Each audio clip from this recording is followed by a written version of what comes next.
The problem is that it's not always easy to walk the high road. And what does it mean to walk the high road?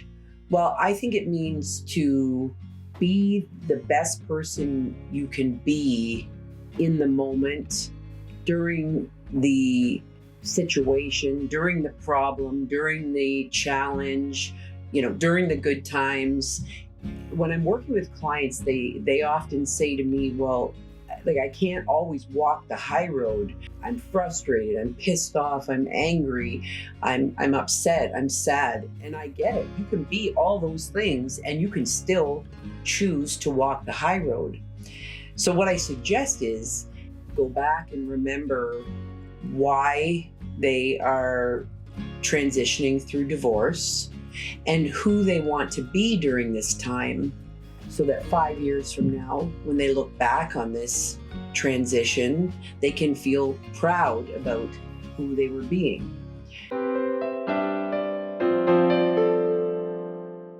One of the ways to think about walking the high road is to keep your eye on your why and your eye on your vision of your future. And it can help with all those little difficult, challenging, trying times that come with parenting during divorce. I was speaking with a client recently, and she was telling me about how dad is always bringing the kids back late. They have a parenting plan, everything's set, drop off at this time, come back at this time, everything's all organized, and he is always bringing the kids back late. And they're, they haven't eaten properly, they're not as clean as she would like. And so I asked her to think about whether this is important or not. Like, is it really important? In the moment, it might feel really important and it might be annoying every single time, every single week. But is it really important in the long term?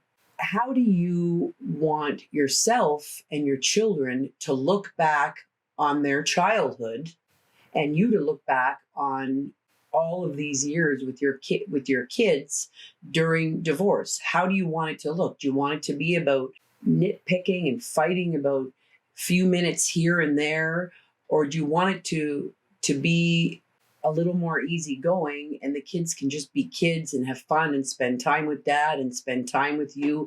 And if they're home a little bit late now and again, does it really matter? And it might matter to you. And if it does, and that's something that you really, need to stick to, well then, how can you have a discussion with dad to maybe make it work? Maybe, hey, if you're going to be late, could you text me and just let me know?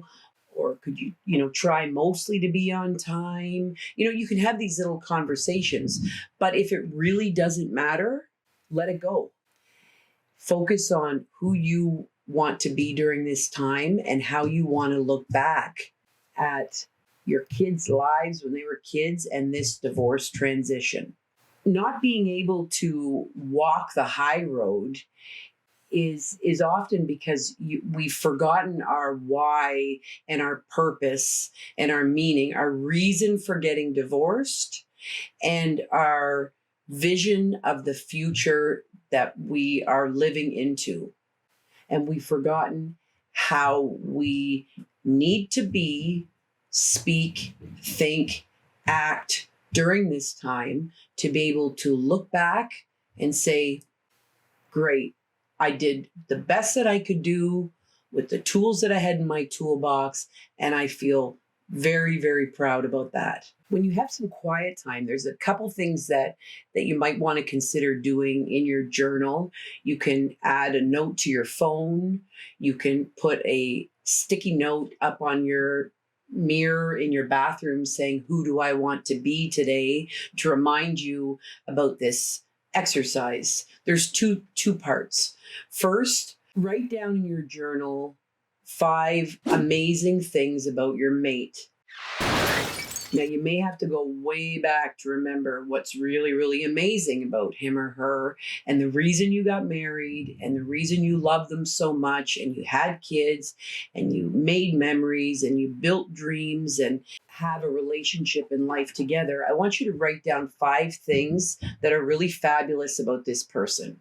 It will help with you being able to take the high road if you can focus on what is great about your child's other parent and your children's other parent.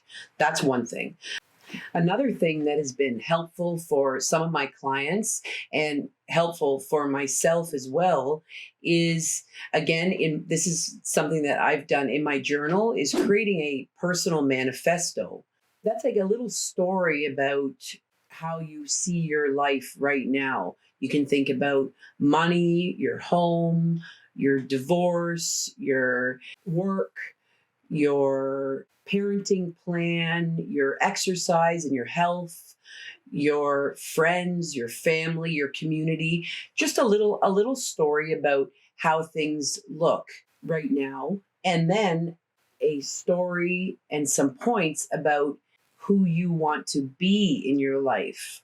And some of the points to consider are: I want to be a person of dignity and integrity, a mother who is non judgmental and kind and loving, a person who can forgive without feeling weak, a person without regrets who can forgive herself for mistakes or feeling fragile and tired.